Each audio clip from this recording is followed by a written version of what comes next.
My name is Gareth Mustoe. I'm Head of Mathematics at Kingswood School in Bath. I've been a mathematics teacher now for nearly 15 years and Head of Mathematics for 7. I really like my job and it's something I've got a great deal of satisfaction and fulfilment from it. However, one thing I do dislike about my role is that I'm constantly battling against a very negative perception of mathematics, often seen by pupils. I mean, sometimes parents allude to it as well by saying things like, oh gosh, I was really bad at maths when I was in school, when we see them at parents' meetings and things. And so really I wanted to try and think of a way of trying to engage pupils, trying to maybe make them perceive mathematics in a little bit more of a positive light. About 2 years ago I went to an IMA conference in Birmingham, which is based in the Jaguar factory, and it was fantastic because there was a range of speakers there from industry and also from university life as well, all of whom gave some fantastic ideas and fantastic examples of where they use maths in the workplace. It really captivated me, and I think I just wanted to come back to school and really try and think of a way in which I could try and emulate that in the Kingswood setting.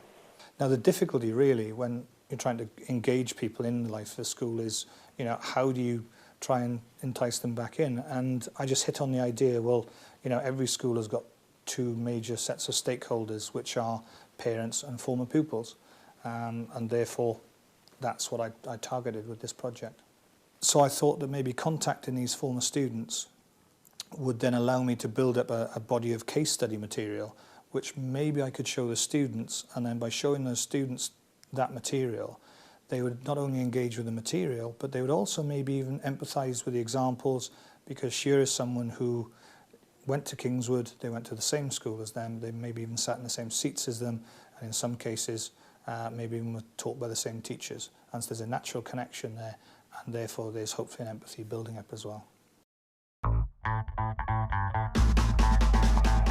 My name's Al Dawson. I'm currently living in London, although I have been around the place in Germany, Iraq, Bosnia and various other places as well.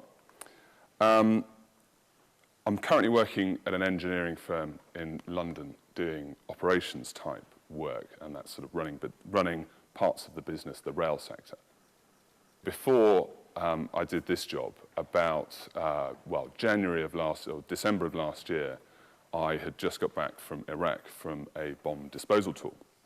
Now, bomb disposal uses a load of maths in it. It uses complex modelling, it uses basic engineering principles, but it also uses a sort of mixture of maths, but also common sense. So, for example, the three commando guys went into Pakistan when they had those terrible earthquakes, using big Chinook helicopters, those ones with the two rotor blades, airlifted a load of stuff into the high Hindu Kush and built basic lean-to shelters for the populations whose all their shelters had fallen down, and it's in the middle of winter. That's one of their primary needs. And then you would pull in a load of emergency services after that to deal with that. But in order to do that, you need to have a good understanding of maths, wind loading on structures, basic sort of civil engineering type stuff. I heard about the Alumni project in my last tour with the Royal Engineers in Iraq, and I got this email through from Gareth, and he said, I'm really interested in finding people who are able to illustrate to our students how they use maths in an everyday situation. And I thought, what a great idea. If someone had turned around to me when I was 16, 17 and said, I'm a bomb disposal operator, I use maths to get rid of bombs, to make things detonate, I would have been interested. You don't get that from teachers or parents. You don't really listen to them, if you're honest. But for someone to come in and say, wherever I've been and whatever job I've been doing it, whether it's been building shelters in Iraq, whether it's been shutting Basra down for the elections in 05, to doing bomb disposal work and now commercial work. Maths is something that you need to get a grip of because you use it in absolutely everything that you do. No matter how you are, how good you are at maths, if you work at it and you apply it and you can see a reason for using it, you will achieve good grades, good marks, or just even a good solution. My name is James Drake and I'm a sound engineer, mostly doing live work for concerts and recording concerts for broadcast and DVD.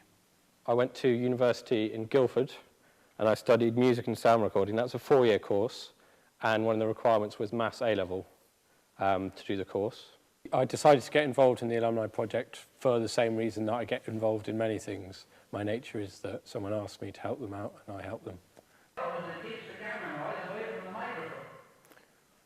So that was originally produced to play to cinema owners and the people that worked in cinemas when there was a changeover between films which were created with a soundtrack.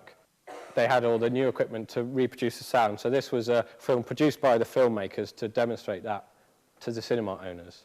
But the principles are still exactly the same, it's just on a larger scale. So if I give you some examples, this is like a stage from a typical rock concert. Maths on the job. What we do normally, because it's all very hit and miss, you're on the road, you don't know what's going on, it's all unexpected. The deal is you do as much work beforehand as you can, and then afterwards, during the gig, you've got less work to do.